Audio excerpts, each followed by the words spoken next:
So here's the sitch on the ATL box score today. We are back from our summer vacation and we get into our non-football minute because today on the ATL box score, it is Football Friday, but we first get into our non-football minute, catching you guys up on what we thought about the sports that were going on during the summer. Then, since it is Football Friday, we're going to have our quarterback whisperer himself, Mr. Sean McAvoy, stops by to talk SEC quarterbacks because, let's just face it, there's a lot of great ones this year in the SEC. So we have all that and much more here on this Football Friday at the ATL box score. Guys, I just want to tell you the biggest secret in the Atlanta business community. And I don't know why it's such a big secret, but I use them for all my resources to get my work done to promote my brand. And they are right off of Peachtree Street in Midtown Atlanta. And if you're a small business owner or you're trying to get your foot in the door in the Atlanta area or you work from home, well, you need to check out Spaces Midtown East. And you're probably like, what Spaces? Well, Spaces is one of the premier brands in the co-working industry. And yes, the co-working industry has come up in the past couple of years. And I tell you, guys, I got to tell you this. If you're looking for office space, if you're looking for a place to do work and you're tired of coffee shops, you're tired of working out of your house, you need to check out Spaces Midtown. Yes, there's other attractive brands out there. And trust me, I've been part of them.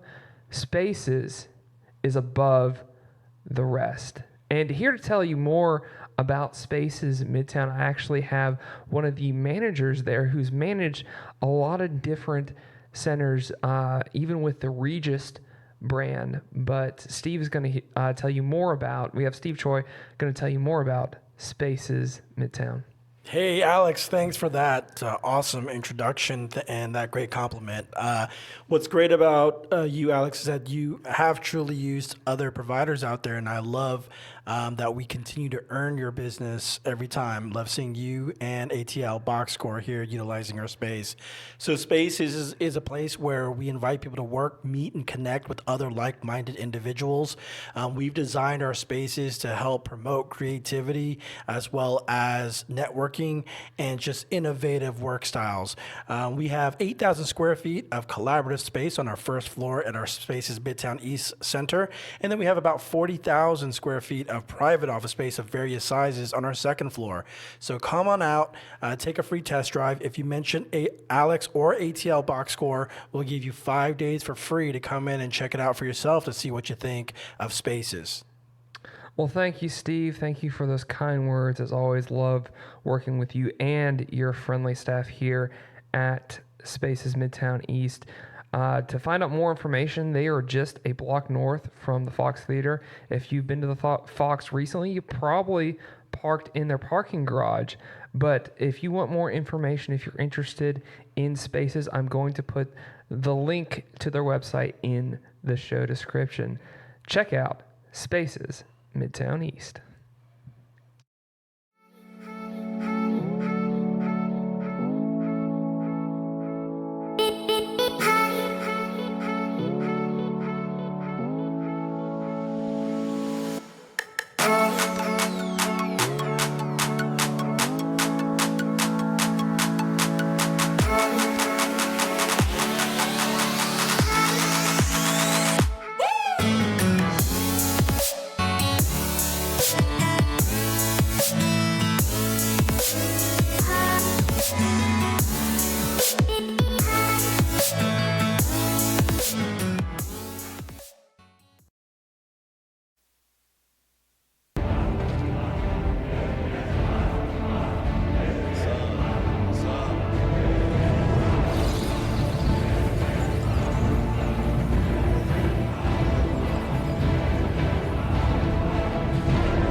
with that, we are back here at the ATL Box Score. We have returned and got back from our summer break. You could say that we just took the summer off.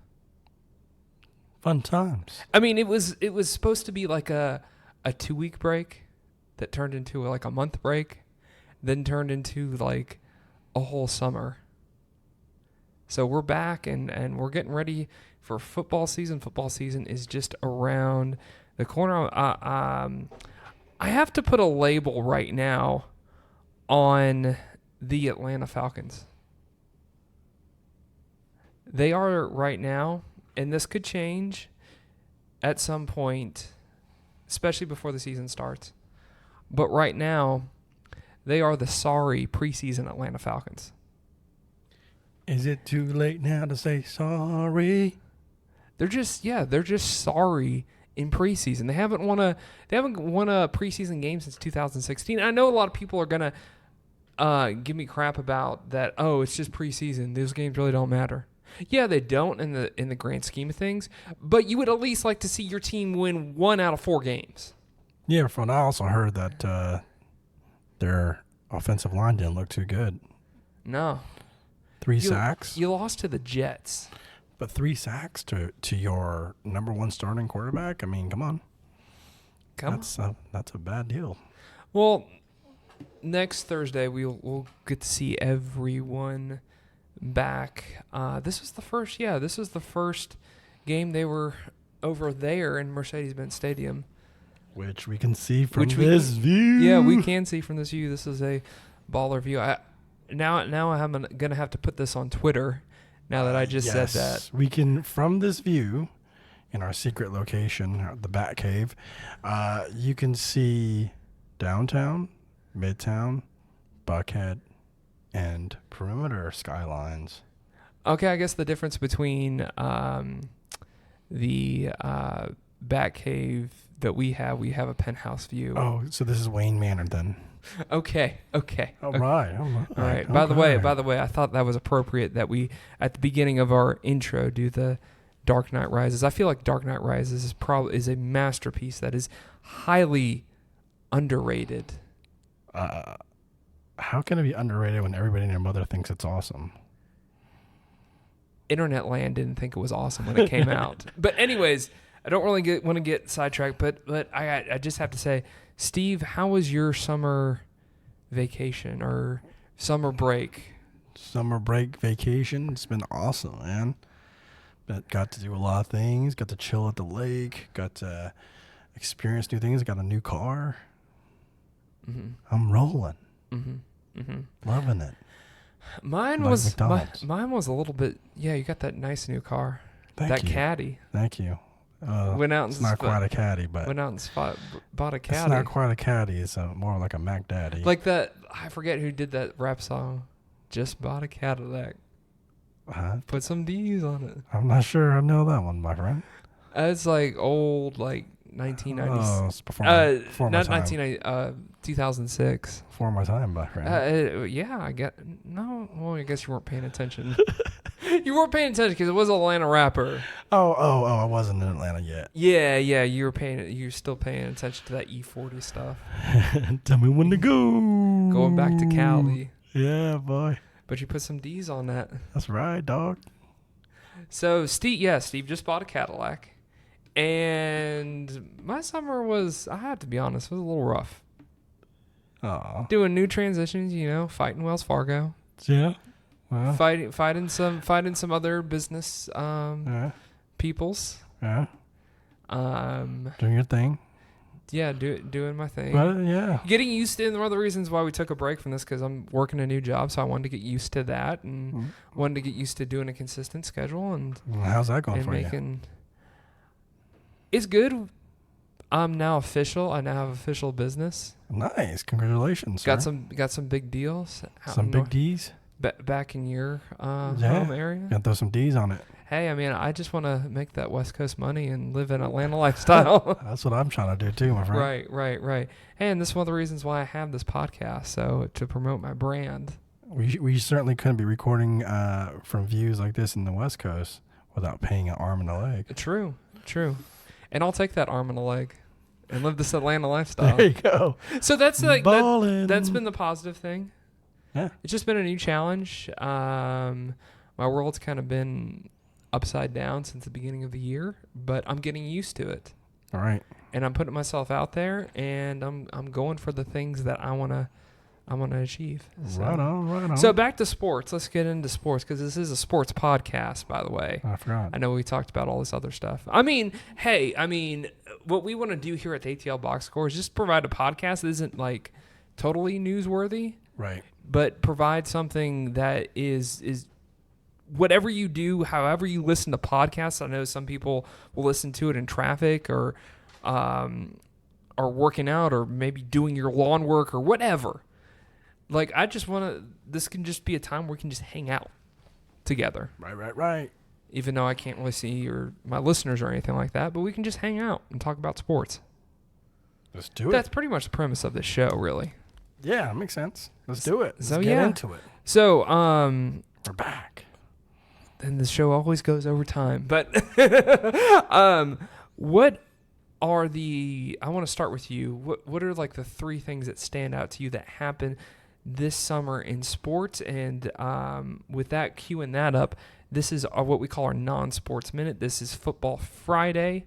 Here on a Friday, we do have Sean McAvoy joining the show today a little bit later on. And Quarterback whisperer. The quarterback whisperer, yes, sir. So we're going to have him on and talk about quarterbacks in the SEC. We don't cover all the quarterbacks in the SEC. So if you're a Mississippi State fan, Mississippi, Kentucky, Vanderbilt, sorry we didn't really talk about you, but I was trying to get like quarterbacks that were relevant, one, to this area, and two, that you hear about a lot on the SEC network. Okay. So, but yeah, three things in sports that stood out to you this summer in our non-sports minute. Go.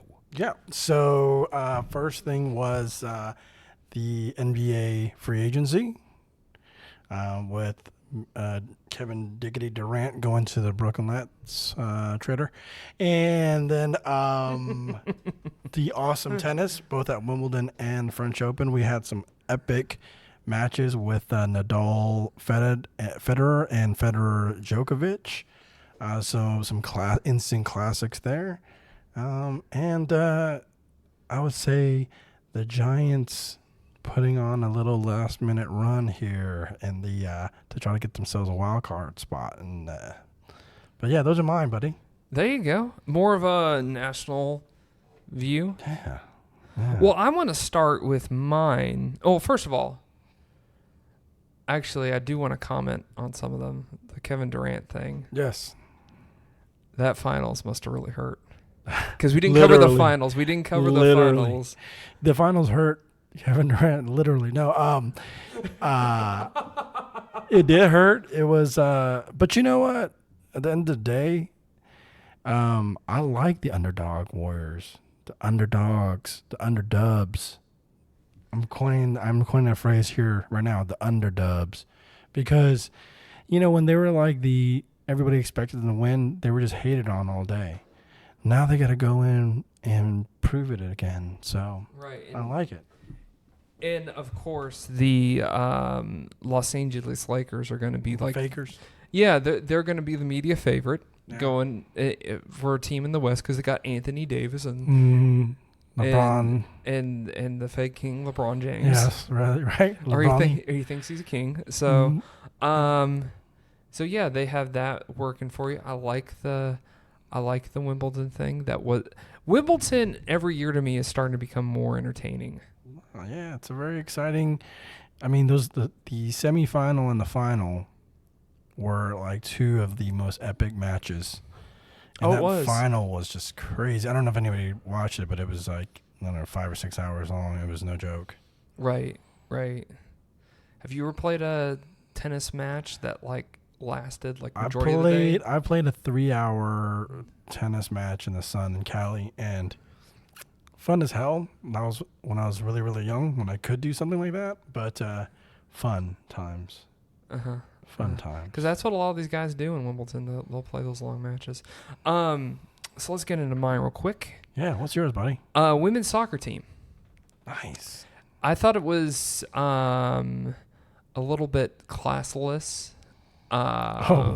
With their first game when they played Thailand. Oh, when they ran the score up. Not even that. I get that part about it, but it was like the celebration for every goal.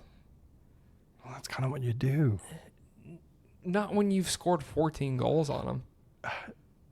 That's kind of what you do. It's like second nature. It's kind of like the pump fist when you, hit a hole in one or something. I feel like relating this to football, the first touchdown is great. Yeah, you celebrate. Second touchdown, just as great. You celebrate then. Third touchdown, just as great. But if you're blowing out the other team, by like the fourth or fifth touchdown, it should just be. Oh, golf clap. Not golf clap, but it's like there's no really need to celebrate after that because you're winning and you're going to win the game. Can I just say one thing though? What's that? So, what if you're the running back that never played, and you get put in for the fourth quarter and you're already up like 72-0, and then you score a touchdown? It's your first and only touchdown that you're probably ever going to score in your life. Well, you'll get like an applause, but no one's going to go crazy. And so you shouldn't go crazy if that was you that scores a touchdown. If I'll just put it this way. Yeah. If I'm a member of that person's family, then I go crazy. But so if that was me, I'm going all Rudy on everybody. I'm like, come on, guys. Take me on your shoulders. Okay. For like the 10,000 that's there. Okay, cool. We have to move on. Well, I want to say something else about this soccer thing. Say it. It seems like Say it the loud. most outlandish woman who you might suspect might be a little bit lesbian. They always like the media. The national media and like ESPN and everything like that, they always want to like focus in on that person. I don't know if it's because of their personality. Is she like the team captain or what? I'm talking about that Megan. I forget her name. Rapinoe. And she's not sort of lesbian. She's 100% lesbian. Okay, I didn't really want to be like mean right there. That's not mean. She's proud of it. She's married to a WNBA player. Nice. Okay. Oh, that's right. That's right. She's out there. Yeah, and she got in with it with Trump. So that usually gets you a lot of attention nowadays. Yeah. Wow. So I don't really want to get into that aspect of it. Please. Okay. So my next two things are about baseball. Ronald Acuna. I feel like if he just concentrated on one area of the park during the home run derby, but he's so young and this is the first time he's been here, he would have won it. Because the man could have had 20 more home runs in that second round. He got gassed, yeah. Right, because he was spreading it out all over the park. But how about that home run derby with Jock Peterson and Vlad Jr., Guerrero Jr.? How about that? That was like, whoa. And to wrap this up, my other thing is about Ronald Acuna. Surprise. I mean, like, I was trying to do something else with the Braves. Like it's great that they have these guys who are hitting like Ronald Acuna, Ozzy Albies, Josh Donaldson, but Freddie Freeman, yeah, that they're all on top of the NLB when it comes to hits. Yeah, knocking it out. But something else that I saw on SportsCenter, and I was surprised that this was on SportsCenter, because I follow all the Braves social media and stuff, and so you usually will see it on that stuff if I see something about the Braves on Facebook. What'd you see? But I saw something on Facebook this morning where Ronald Acuna, there was a guy who hit one to center field, or I think he plays center field, but he hit one to center field. Nice. And Ronald Acuna, just on his athleticism, like reached out, grabbed that ball. Wow. And I mean, it looked like a play that Ken Griffey Jr. made back in the 90s. Wow. It looked like something you would see Bo Jackson doing. Mm-hmm. But Bo Jackson would climb that wall, get that ball, and get the out. And then run it back. Right, exactly. So, so that So to round that out, that's like our three things with sports. This has been our non-football minute, which took 14 minutes. So It's the non-football minutes. yeah, there you go. So with that, we're gonna have Sean McAvoy on next.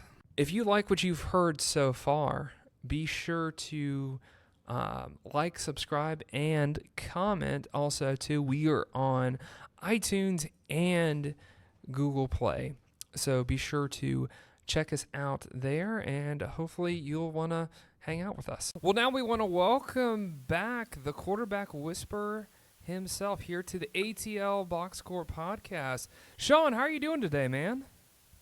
Hey, Alex, doing very, very well, man. We're here finally. Yes, Football we are here. season's upon us. I'm excited, man. I kind of think like once once the NFL preseason games start, it's here. Oh, no doubt, no doubt. Just to see, at least some type of football on TV, weekly. And now we're at the point where it's like with preseason every few days, and obviously with college football right around the corner now, it's starting to feel like football season. I love it. Yeah. Everyone's in camp, and we're not talking about any hypotheticals or anything like that. Like talking season's over, and we're about to kick things off soon. I'm interested to see the Florida Miami game. I mean, that's right. Obviously, it's going to be such a great rivalry, and always is anyway. And obviously with the news coming out of Miami now, with them naming a starting quarterback, and things are starting to solidify. You're starting to feel like what you're going to get, and Florida's a funny team. We'll talk more as we go into it, but right. A team that is probably going to play spoiler there in the SEC East, and we'll find out right off the bat early on where they really are right now. Mm-hmm. I thought about this, Sean. This has to for you and what you do and everything. This right now has to be the best time of the year, because I know you're a stay-at-home dad just because of what you do and everything, and all the kids pretty much are in school right now. You have the wife working, so and all your extensive training pretty much with majority of your quarterbacks, like the high-level high school guys and the college guys, is pretty much over. So now you can just kind of sit back and watch it all unfold. Yeah, no doubt. Things start to slow down a little bit. It gives me some freedom to get out to a lot of these games. And I know Quincy Avery and I are excited to go see a lot of our college guys play this year. And every Friday night I'll be at a different high school game here in Georgia, watching some of the guys we train play. And no doubt about it, man. It's definitely a fun time of the year. It's nice to get a little free time back, and then focus on some different things. So no doubt. Right. Well, let's just get right into it, because Sure. Your guy that you talked about on one of our previous, well, I don't think this was the ATL BoxScore. This was another podcast I worked with. Miami has named a starter that they named on Monday, and it's Jaron Williams from Central Gwinnett. So that's a local kid. That's actually a guy I got to see him play when he was in high school, and he was a guy that you I think at least were around. I don't know if you specifically trained him, but just since you've been around this guy and you had high expectations for him, and he beat out Tate Martell, yeah, Tate Martell. I was like, what's that guy's name? Yeah, he beat out Tate Martell. So I was going to be like that kid from Ohio State. But yeah, he beat out Tate Martell. Just tell us why do you think that happened, and what does this kid bring to the table that Miami feels comfortable starting him against the Gators. Yeah, no doubt. And like you said, a kid that I got to know really well has trained with Quincy Avery all through high school. And so a guy who I started to know a little bit his junior year of high school, going into his senior year, around the Elite 11, process through the regional trains, and then he became an Elite 11 quarterback, in the finals there. And just a kid that was always very impressive, good size, great athlete, so he could do some things with his feet, but just really threw the ball well. And was just an under-the-radar kid the whole way through, it felt like. It felt like that way in high school. Didn't really have big-time recruiting stuff happen until the summer before his senior year. Kind of his rise through that Elite 11 process is what garnered him a lot of attention. Early on was committed to Kentucky and then ended up switching to Miami there late. But really talented kid, kind of always had that chip on his shoulder mentality. And I think you've seen it help him now, being underrated in high school, then goes to Miami. Everybody's talking about N'Kosi Perry, obviously, who started the majority of the games last year. And I think people thought with the front runner, then Tate Martell transfers in. So now everybody thinks, wow, clearly it's going to be Tate Martell now, right? Because and it seemed like he was the third guy that anyone mentioned. But all he did was just continue to work hard. And we saw him quite a bit this offseason. Obviously, he trains with us when he's home in Georgia. He came out with us to L.A. for our college spring break group. And so when you see him around some of these other top college quarterbacks, right? So there's Garen Williams, and he's throwing next to Sean Clifford at Penn State, right? And he's throwing next to, Emory Jones at Florida, and he's throwing next to Anthony Brown at Boston College. And you're talking about these top college quarterbacks all around the country.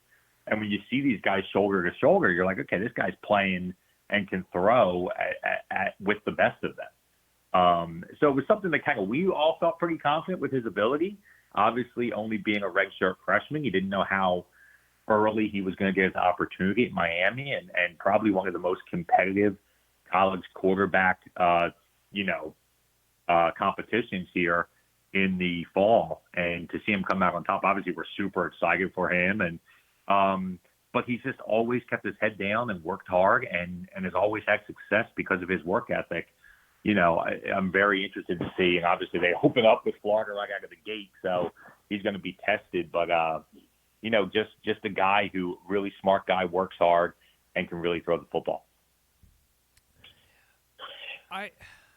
I'm wondering, do you think Miami's gonna run a lot of spread stuff because,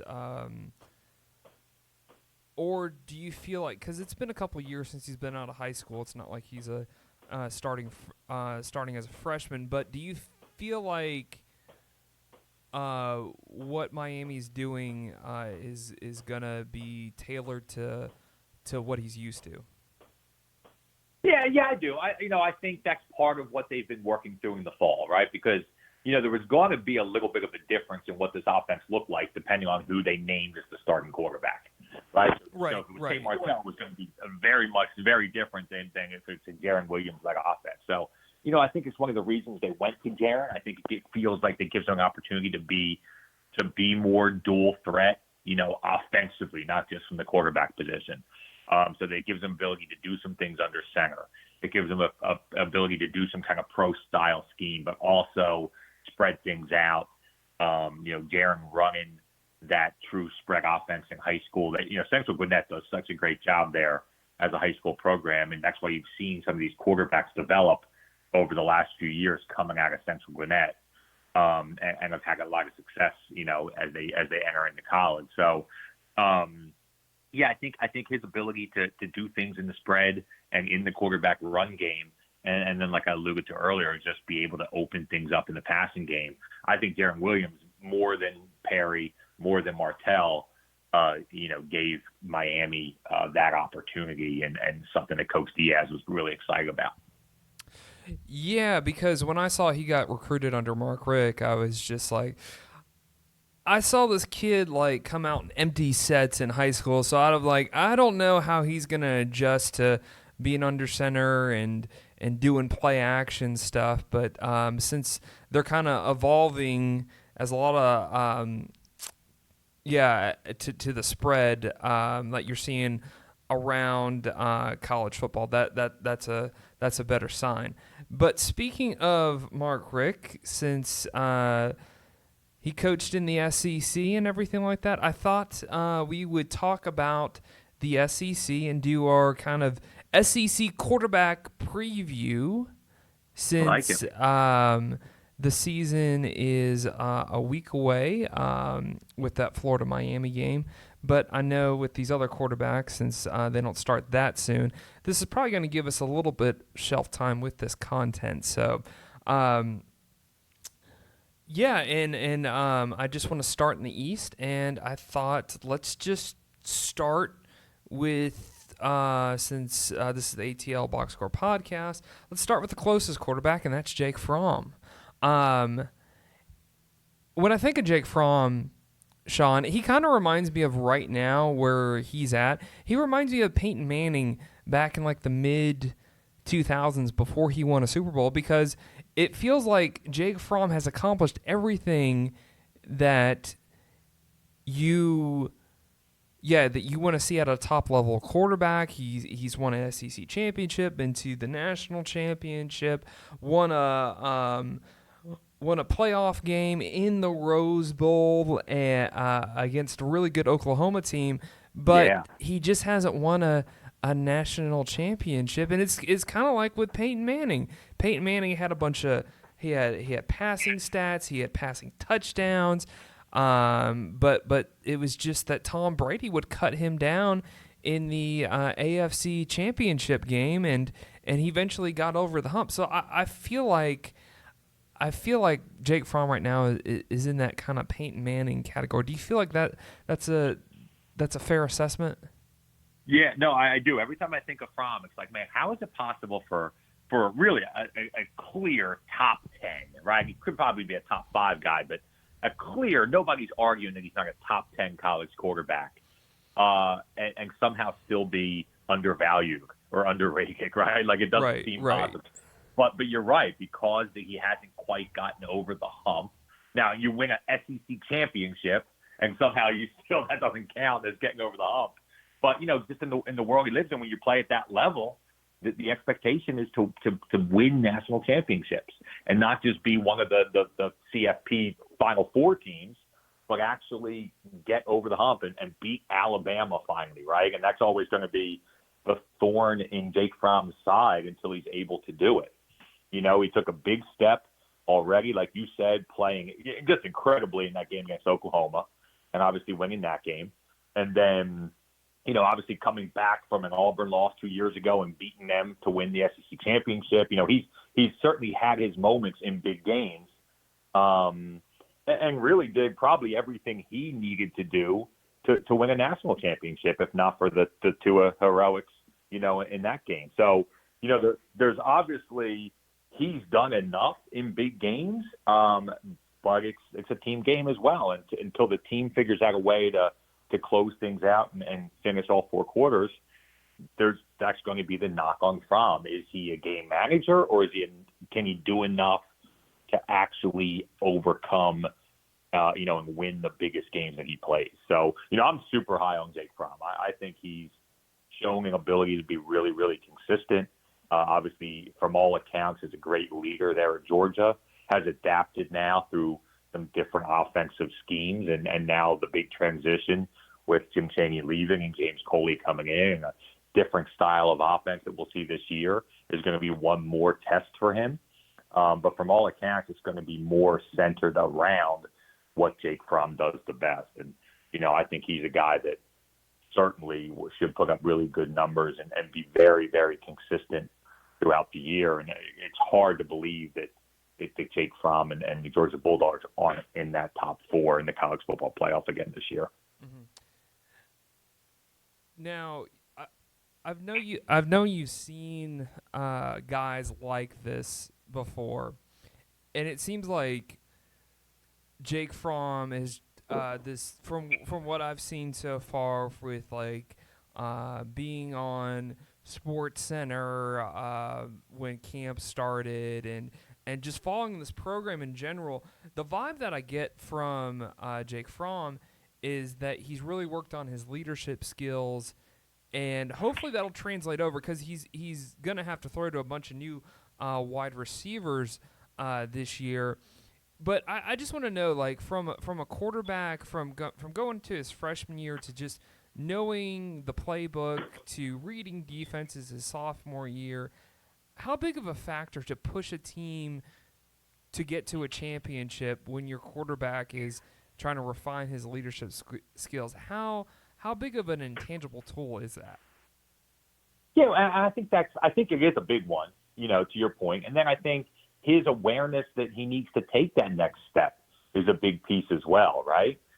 When he was a freshman, he's trying to earn the respect of teammates that are older than him, right? And all of a sudden, and maybe not even, was ready or thought that opportunity was going to be there. You remember it was going to be Jacob Eason. Fromm looked like he was going to, be the backup for the entire season. And then all of a sudden, week 1 at Notre Dame, Eason goes down, right? So that things change quickly. So that year, I mean, he's just trying to get himself prepared to play at the level he needs to play at. And I'm sure leadership wasn't the number one thing on his mind, right? He's trying to do what he needs to do to play his position. And so now he's got himself to a spot where, because he's played so well and he's already earned the respect of his teammates, where now he gets a little flexibility to change, kind of his role within the team. And not that he wasn't a great leader the last 2 years, but now I think, guys are looking up to him more, and he has a little bit more flexibility because he's comfortable in what he does in his own position and knowing the scheme, where he, has seemed to embrace this new role of kind of taking guys under his wing a little bit, especially, like you said, some of the younger receiver core, getting everyone on the same page. You start to transition, as a veteran quarterback into kind of a coach on the field now, and taking on more of that role where you're not only worried about what you're doing, but you're also trying to be a bridge between the coaching staff and these younger players to make sure the whole offense is on the same page. Definitely is the next step in a maturity level of a top quarterback. And the better he embraces that role and the more he enjoys kind of taking on that responsibility, I think without a doubt is going to lead to the success of that offense. What is it like to have a young receiving core, and now all of a sudden, I mean, because it's probably the best scenario that you have an experienced quarterback like Fromm, but now he's kind of faced with a challenge of trying to get a lot of young guys. He has a couple of veteran guys, but they haven't been really his playmakers. So what is that experience like? Because I know you've probably seen something like that before. Yeah.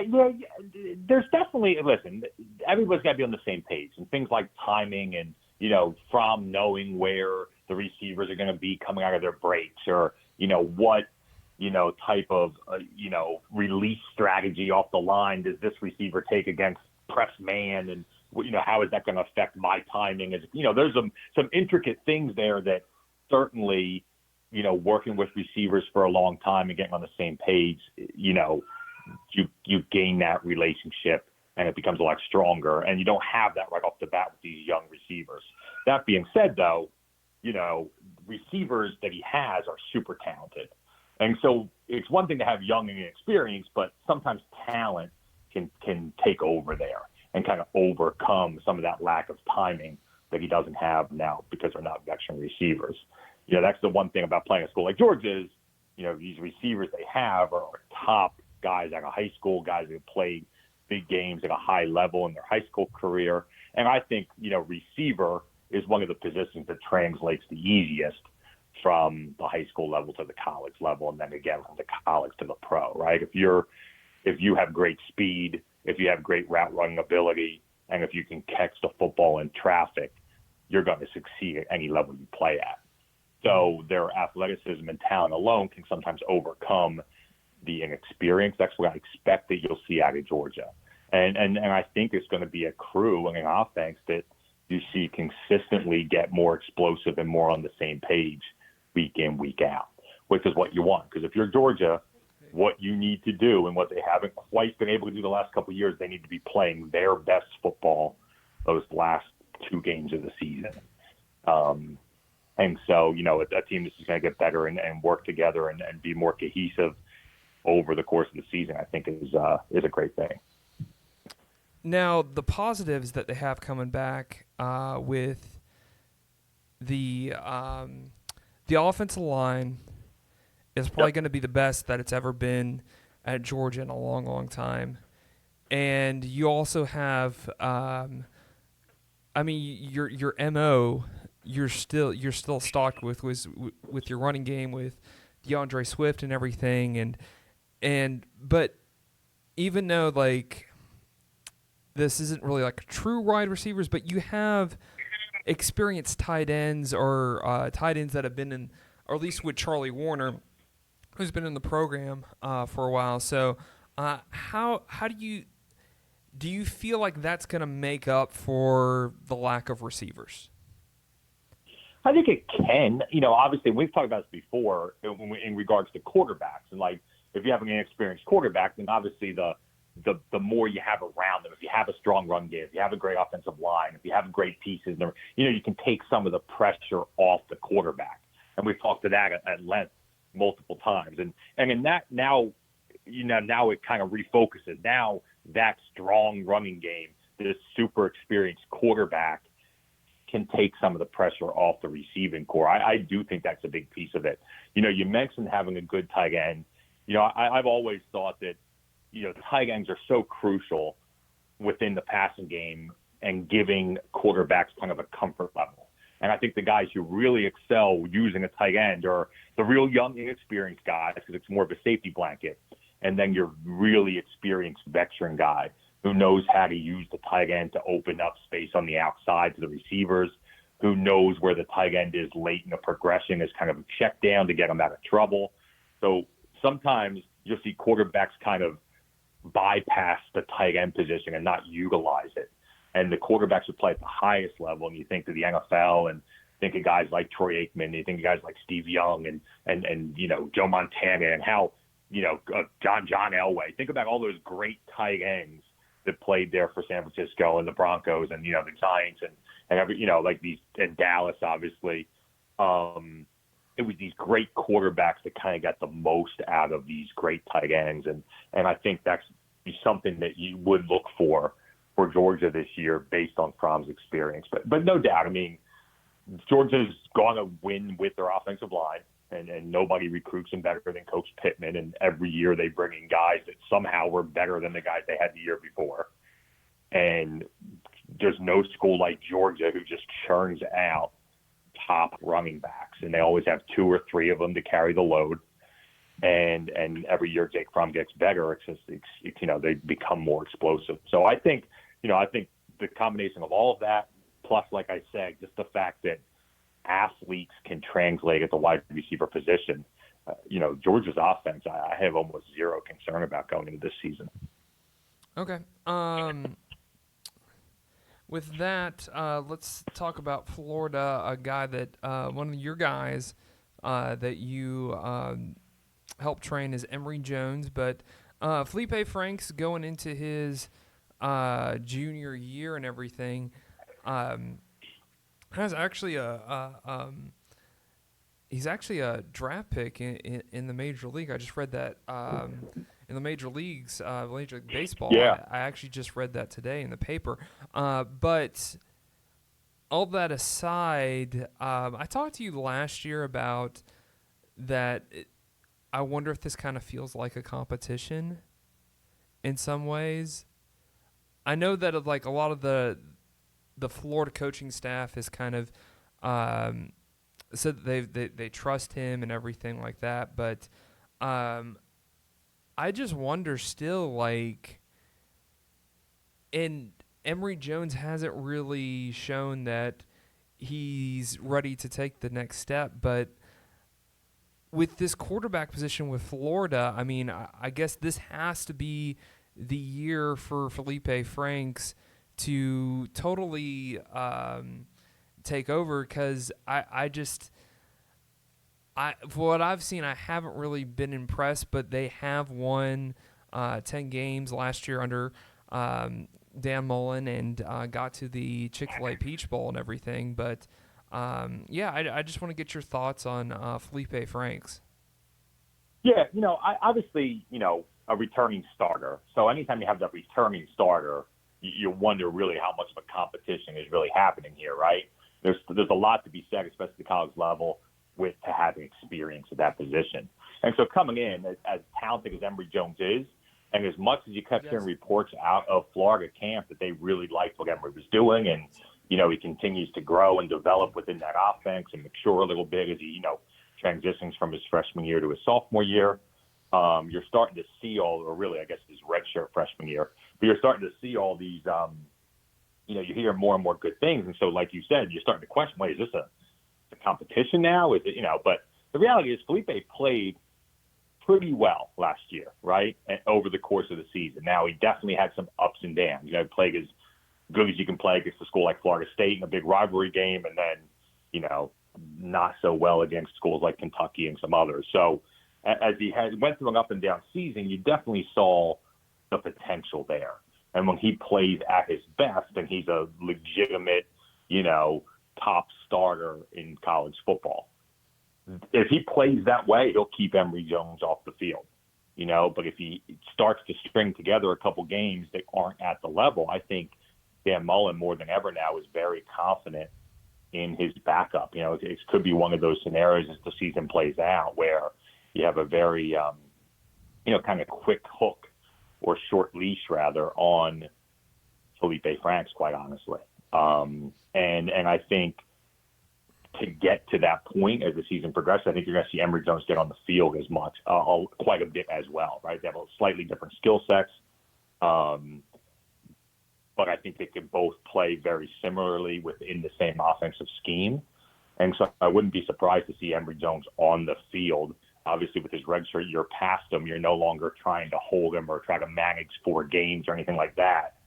So it kind of frees the reins a little bit to play him more consistently throughout the season and find opportunities. And then if you get to a point, if you're not satisfied with where the offense is or how Felep Franks is playing, then you feel more and more confident to make a switch there. But, like I said, Felep Franks is another guy who, seems to get trashed all over college football and the media not being – and then you look at his numbers, next to Jake Fromm's numbers. And you look to his numbers next to, the other top, not the Tuas and Trevors of the world, but, some of the other really solid quarterbacks in the SEC.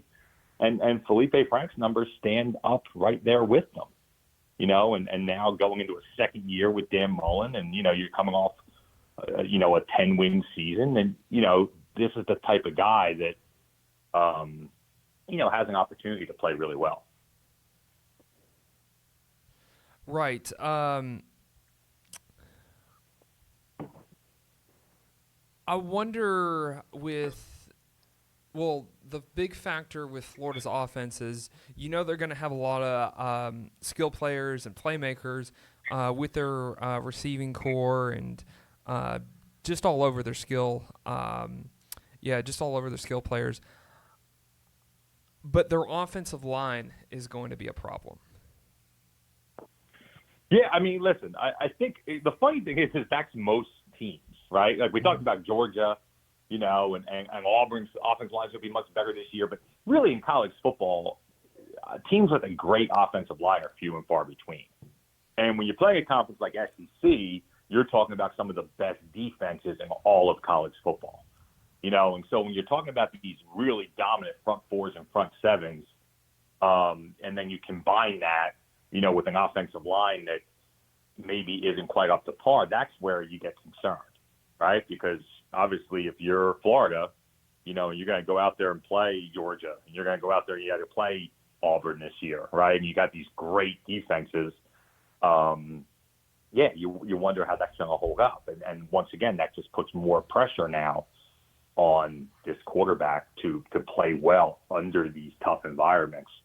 It'll be interesting. I think some guys look at Florida and they look at a team that potentially can knock off Georgia and win the SEC East, right? And then otherwise you look at Florida and you say, okay, but if Felep Franks doesn't play well, if he plays more to his low side than his high side, then that's a team that probably struggles to get back to 9 wins. Mm-hmm. Mm-hmm. Yeah.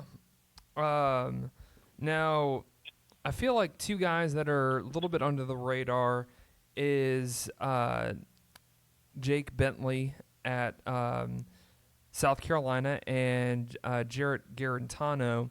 Um, I feel like with Jake Bentley, he seems like a guy that could be a first round draft pick because this is his senior year. So you know that he's moving on from football, but just because I feel like right now he's kind of like he'll be like the Philip Rivers of the SEC, like best looking quarterback, but doesn't have a lot of help around him.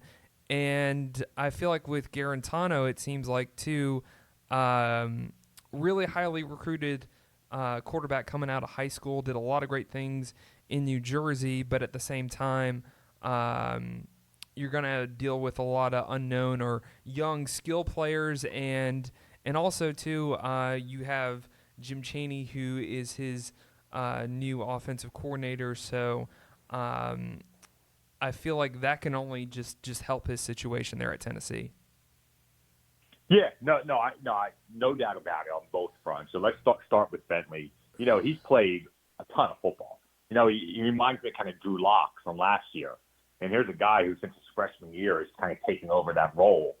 And very few quarterbacks across the country have that much experience. You're talking about a guy who's going to play, 40 plus, start 40 college football games. And certainly that's what Bentley brings to the table is all of that experience, and combines it with just really, really solid numbers. Passer rating's been very, very high and has always kind of done his part. And like you said, though, just not on a super talented team. And, we already talked about the SEC and what it's like to go in week in, week out against those types of defenses. It's kind of a gauntlet for any quarterback. But you saw Bentley play really well. Talk about the leadership things that we talked about with Jake Fromm.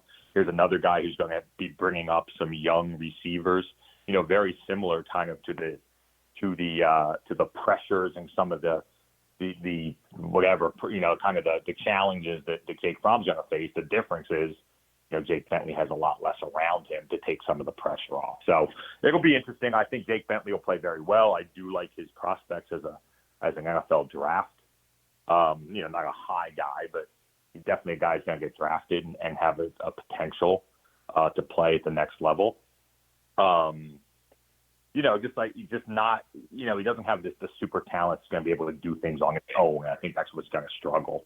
When you talk to Garantano, talk about him at Tennessee, just finally he gets to take the role, right?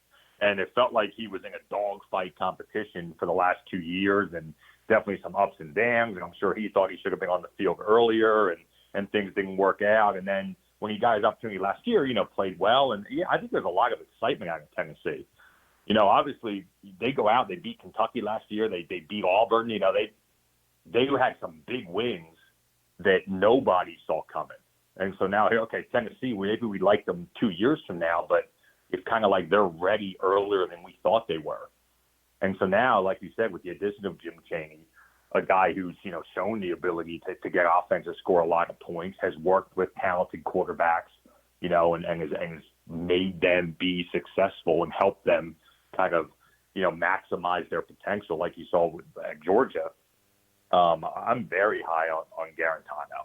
Early on in his couple of years at Tennessee, just watching from afar, I didn't like his attitude at times. It seemed like some personality stuff, seemed like a sulking on the sideline when he wasn't getting on the field. So that'll be the big test. Now that you're the anointed guy, where you come into a fall camp where you're the number one and there's no competition anymore, are you changing kind of your leadership role? And are you attacking and you still have the same passion? And are you as competitive and are you preparing the same way? That's really what's going to be interesting to see on the field.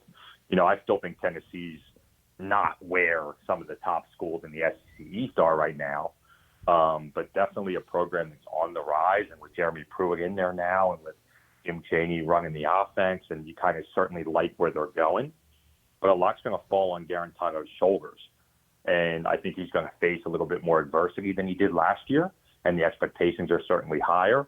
But as I alluded to earlier, how he handles that is going to be the big test. Mm-hmm. Another under the radar guy that is going to get his shot, and I don't know how good Missouri's going to be this year, just because they've lost a lot. But you still have Derek Dooley as their offensive coordinator. Look how good he did with Drew Lock. But you're going to have Kelly Bryant come in and take over, and I feel like for his skill set, what we've seen out of him in Clemson, the competition's going to be a little bit different, but I feel like he's in probably the best situation he could possibly be in outside of being in a school like Clemson, who's now competing for national championships on a regular basis. But I feel like this is probably the best scenario for a transfer to get played out. Yeah, it was obviously as interesting as it gets. Like Kelly Bryant's the epitome of what college football is today and how quarterbacks are and the transfer portal. And it was like it brought all those great storylines that we all like to talk about into play here. All Kelly Bryant did was win. Like people forget, that's all he's done all his years at Clemson. And even last year when he ended up losing the spot, obviously to Trevor Lawrence, and looking back now, nobody is arguing with that decision. But he played really well last year, with the starter for those first 4 games before he left. And like you said, now he's going to an offense that, was always very explosive with a guy like Drew Lock. Now Kelly Bryant brings a little bit more running ability, more dual threat ability to that offense. And so now it gives that offense a component that they didn't have prior with Drew Lock. Now, obviously, I don't think Kelly Bryant throws the ball the way Drew Lock does, so they're going to have to do it a little differently. But it's a big test. Kelly Bryant, like I said, was very successful. Obviously, a guy who, got them the national championships at Clemson. And then, a guy who, looked like was going to be a guy who maybe could have got them. A lot of people argue that maybe they win that national championship even if Kelly Bryant's still there at Clemson about last year, right? Was it Trevor Lawrence who took them over the hump, or is it just that team was so superior throughout the season? Because like I said, they played well in those first 4 games with Kelly Bryant. And then he just needs to look for a place. Kelly Bryant has aspirations to play at the next level. And, right now, if you're looking at him as an NFL executive, you're probably questioning his ability to transition into the NFL, with some of these dual threat quarterbacks. Does he throw well enough? Is he able to find that same success he had in college, when there's a lot more pressure on you in the NFL? And so now he's going to have an opportunity to show that. The interesting thing about going to Missouri is I don't foresee them being very good this year. Like I think they're a 5 or 6 win team this year. And so now, we've talked a lot in these quarterback situations, the difference between having to do a lot of it yourself and how nice it is when you have these other pieces around you to kind of take the pressure off. Well, I think Kelly Bryant put himself in a position that he's going to have to do a lot of it himself offensively. And they're going to have to score a lot of points because their defense is not going to be great this year. And it's a tough situation. I think he put himself in a big risk-reward where if he does play well and overcomes those obstacles, then he's really going to raise his stock as a potential draft guy next year. And if he doesn't, and, he continues because he has to push the ball down the field and he has to throw more and there's a lot more 3rd and long situations, and he can't, it shows his inability to pass at that high level, then I'm not sure that, looking back, going to Missouri was going to be the best move for him. But, a lot on the line. It's going to be fun to watch. I'm certainly rooting for him. He's the type of guy that you want to see succeed because he did everything right at Clemson. And now, because the situation didn't work out, he found a new home. That's what the transfer portal is there for. And, it'd be interesting to see how this plays out. Now I want to talk about the king of the SEC. He was the king of college football last year with all the hype he had around as a freshman. That's Tua. And that's really all you have to say. because I need another football season to like say his last name right. I know. By now we should have it down, though. I know, but By now you gotta. Yeah. it's one of those things you forget. I mean, you go into the off season and you just forget about it, but you always remember Tua. You just can't remember Tua Taga. I don't want to get into it because I don't want to butcher this guy's name. If you're breaking into like syllables, it's not too bad. Taga Valoa. Okay. Right? Well, good. This is why we have you on the show, to help us get ready for football. Because that's definitely gonna be a name that's gonna be talked about a whole lot. And coming back for his junior year, because like end of his freshman year, he was just this backup that you're like, man, this guy looks good. Then like the end of his freshman year, he was the king in college football. Now he kind of got dethroned by someone else. And where do you think Tua goes from here? Yeah, I mean, obviously Tua at his best is as good as they come in college football. Early on, people question, okay, is he like a dual threat athlete QB? And then obviously he showed you can throw the ball all over the field. And then what he does such a great job of, I think, is obviously looking past first, but then has the ability with his feet to create extra time. And obviously he's creating extra time in the pocket. Defenses are breaking down. He finds a lot of receivers late through the concept, through the progression, because he's able to buy more time and create space with his feet. And then obviously ability to pull the ball down and run as well. So, Tua kind of gives you all the things that you want to see in a quarterback at a high level. Obviously came on the map, like you said, with a miraculous kind of, last minute win over Georgia. And then, as high as to be, played incredibly well his sophomore campaign. Obviously, because they're Alabama, there's not a lot of tightly contested games. There were very few games that were competitive past the second quarter. Even a school like Texas A&M, there was a lot of that game was over midway through the second quarter. And so you look at his stats, you look at his numbers, and they're always kind of hard to gauge because, it just seemed like he had a lot of clean pockets. He had a lot of really wide open receivers, a lot of easy passes in the red zone for touchdowns. And, but then again, he's not throwing the ball in the second half, and so his yardage numbers are down. It's just a really hard one to read as you try to compare him against other quarterbacks who are playing competitive games for 4 quarters. But clearly, you backed up his freshman season, looked really, really solid. And then you question whether, or how injured or hurt he was towards the end of the year last year. You definitely saw he had some of those issues with his knee. Last 3 or 4 games of the regular season certainly wasn't producing at the highest level. Threw a couple more interceptions, a couple more bad decisions, wasn't using his feet. And then obviously by the time he got to the national championship game, just didn't look like the Tua that we expected him to be. Now, that's not only on him. Let's give a lot of credit to Clemson and what Brent Venables does defensively, and they obviously found a way to confuse him and, give him some early looks that looked like they were open and then kind of, rob those routes. And you saw, translate into the early pick six to kind of kick off that game. And from there, it felt like he just started rolling downhill for Tua. So he's got a lot to kind of prove, which is weird when he's, without a doubt, inarguably one of the top 2 QBs in college football. It feels like he's got to prove something this year that he can overcome. You talk about Fromm. Now, here's a guy who already won a national championship, but he only played a half, right?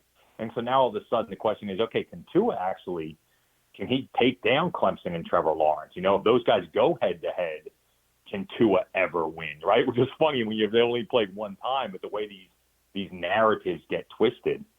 So I think you're going to see like a revamped Tua, obviously fully healthy, a little bit more of a chip on his shoulder, feeling like he needs to prove a little bit more. Certainly not a school I'd want to match up against. And now, interesting for Alabama too. They got to go on the road to Auburn again this year, where obviously they lost 2 years ago. And, just a little bit extra motivation, I think. And, coming and doing things where maybe they failed. Alabama almost has never failed, it feels like, over the last 10 years. And now finally, hey, they lost the national championship game. Last time they played on the road in Auburn, they lost the Iron Bowl. And now coming off of that, I think you're going to see Tua at his best this year. And on the flip side of that, the Trevor Lawrence is, okay, now does he take that step back that maybe Tua took last year, right? It's always interesting as these really good, successful quarterbacks go into the next season. Defenses have a little bit more information on you. They know how to defend you a little bit better, possibly. And it'll be interesting for both those guys to see how they kind of rise or kind of sink, I guess, under the new pressures they face this year. Absolutely.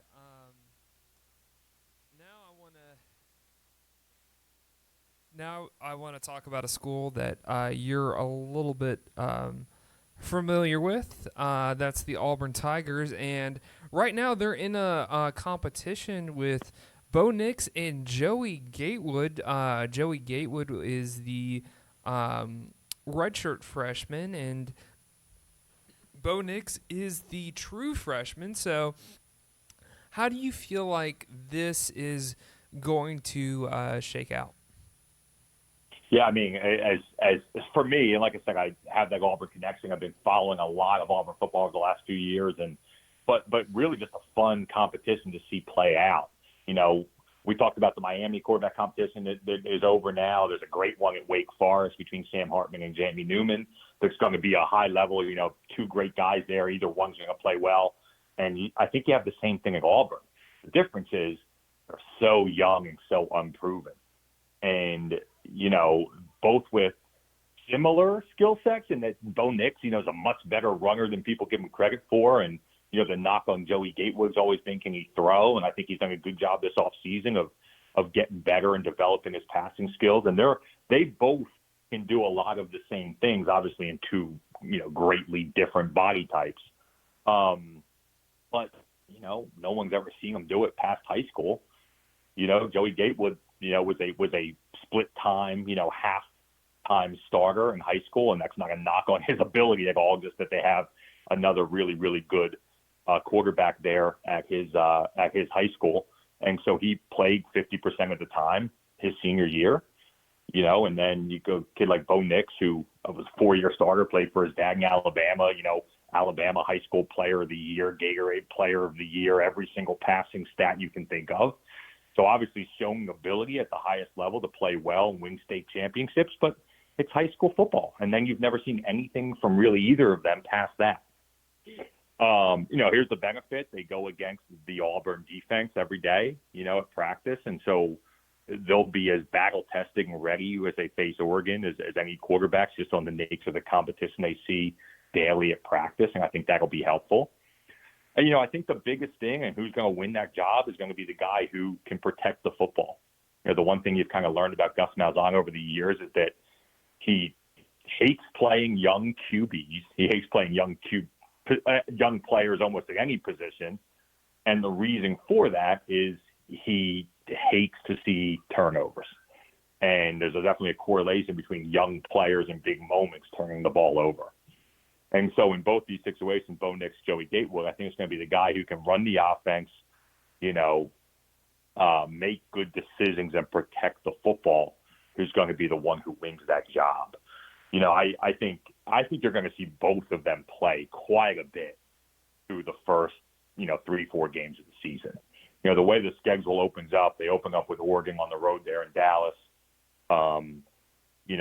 I think a situation where Bo Nix maybe starts is the quarterback for the majority of the plays, with Joey Gatewood being a very explosive downhill type power read, zone read, running quarterback who can also throw a little bit. I think that's a great combination for them. It makes Oregon have to defend a few different things. I expect Joey Gatewood to be like, not even the Wildcat QB, because clearly he can just play QB, but anything inside the red zone, down by the goal line, I just think Joey's so difficult to stop there. But I think there's some situations in, first and long and play action and, third and long where you have to throw, that Bo Nix gives them an advantage. So I think they play both at Oregon. And then after that, you get a couple of your smaller schools, an FCS game in there, some of your lower FBS, to kind of figure it out a little bit more. Games you should win easily regardless of who plays quarterback. And then as you start getting back into your SEC schedule by week 4, then I think maybe the situation's a little bit more determined at that point. But, the question is, early on against Oregon, can the defense be good enough to win the game regardless of how well the quarterback plays? And I think there's some potential for that because that Auburn defense is so good this year. But people always talk about, hey, if you have 2 quarterbacks at this point, then you really have none, right? That's kind of the old phrase is, if you can't figure out which one's the starter, then they both must not be very good. And I think Auburn, and I alluded to Wake Forest earlier, they're actually in a situation where, man, both of those guys are really good. And whoever ends up playing, I imagine is going to be pretty successful. Right.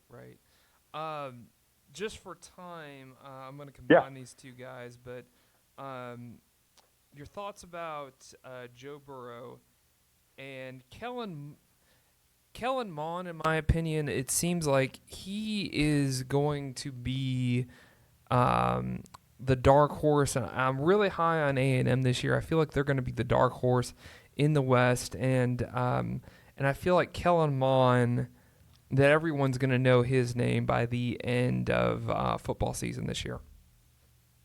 Yeah, Kellen Mond's another kid who's played a lot of football, and he's still such a young guy, it feels like. But obviously getting reps as a freshman there and played all last year. Dynamic. Kellen Mond is just dynamic athlete. In that game I alluded to earlier against Alabama, which was over early, unfortunately. But, man, Kellen Mond had that Alabama defense running all over the place, making plays with his feet and his arm. It looked like through the first quarter and a half that maybe that game was going to be competitive because Kellen Mond was going to do enough on his own to keep them in it. I'm very high on him. He's really developed and grown as a passer coming out of IMG, and he looked like more of an athletic run-only quarterback, and has certainly changed that. Obviously, in the offense now, with Jimbo Fisher, you really like what they're doing offensively there, and I expect Kellen Mond to be very successful. And then LSU, the team. We talk so much about Alabama and Auburn because they were the last one who kind of knocked off Alabama, but LSU is really the team out of the SEC West that, if it's not going to be Alabama in the SEC championship, most people are picking LSU. Joe Burrow played well at points last year, but wasn't consistent enough. And if he raises his game combined with everything else, LSU is going to do very well. Once again, another great defensive school there, defensive program at LSU. If Joe Burrow raises his game just a little bit, they're going to be really tough to defend. The only thing that could beat a team like LSU is, and you alluded to it, this phenomenal performance by a quarterback, right? And Kellen Mond could do that, and maybe one of the Auburn guys could do that. And we know Tua can do that, right? So, I think LSU is probably the front runner in just being really consistent and gives LSU a great shot. And then it's going to be how do those other guys can they almost single-handedly take over a game? Because I think that's what it's going to take to unseat LSU from that number one contender spot, if you will, and then obviously get over the hump of Alabama. Absolutely. Well, that pretty much sums it up because this is a quarterback-heavy conference this year. And then probably since like 2012, I want to say, is the last time we've seen a lot of just heavy depth of quarterbacks throughout. And you're right. And an SEC used to be the one that, was like, who plays quarterback in the SEC? Right, they don't have right. It's all game managers. They win games 9-6, and there's some truth to that. But no, over these last couple of years, man, that tide has changed, and you're seeing some of the top quarterbacks in the country coming out of this conference, which is it's exciting. It's great football, and it's nice to see quarterbacks play at a high level. Well, A+ as always, Sean. I know you're doing evaluations, so I just did an evaluation on you. You only mentioned Trevor Lawrence twice. That's true. Is that well? We were SEC focused, I thought. Right, we are SEC focused, but I was kind of curious how many times you would mention Trevor Lawrence. Yeah, obviously the guy does enough. No one needs to say anything extra about him. His play on the field kind of proves it. But man, he's going to be fun to watch the next couple of years. But next week, if you can come on, we'll talk about the ACC. Cool. No, I said, just you can talk about Trevor Lawrence as much as you want. But I wanted to see how many times you were going to mention it in this thing. So I'll save the rest of it for next week. ACC, man, that's another great conference with some really good quarterback play. And like I said, I mentioned Wake Forest already. Some great quarterback competitions there. Same thing with North Carolina, and that'll be a lot to talk about next week. Yeah, absolutely. Well, where could we reach you at on social media? I know you do a Q&A on Instagram, and where could people find you if they want to follow you on social media? Yeah, absolutely. I appreciate it. QB Coach McAvoy on both Instagram and Twitter. Instagram is very development focused with the Q&A and trying to use some tips and tricks and drills and all that kind of stuff on Instagram. And Twitter, especially when the football season rolls around, will be my musings from my couch on my observations as I'm watching games as well. So I'd love to interact with everybody on either of those two platforms. Well, cool. Well, thanks for being on the show today. No, my pleasure, Alex. Always great talking to you, man. Take care. So I don't want to spend too much time closing out the show. Just want to thank Sean McAvoy, Steve Choi for, thanks Steve Choi for helping us with the show, and Sean, I always enjoy picking his mind, and always love what he brings to the show, and his quarterback knowledge is just awesome. So appreciate those guys hanging out with us today. If you wanted to learn more about the ATL Box Score, we are on iTunes and Google Play and wherever good podcasts are found. We're all over the place, all over the internet. So also too, the best way to help us out is if you could like, subscribe, and comment. So if you guys could do that, that would be awesome. But I hope that you have a good weekend or good work week. I know this content has a lot of shelf life to it. It's going to stay around until the season kicks off, which technically it does kick off next week, but also the main time for college football in general is Labor Day weekend. So with that being said, and I'm going to put the awesome view that I'm looking at right now on our Twitter page. So check us out on ATL Box Score on Twitter. And hopefully that you'll hang out with us again in the next podcast, and hopefully you enjoyed hanging out with us in this one. So be sure to check back for more episodes of the ATL Box Score. With that being said, this is episode 59. Yes, episode 59. So episode 59 is out.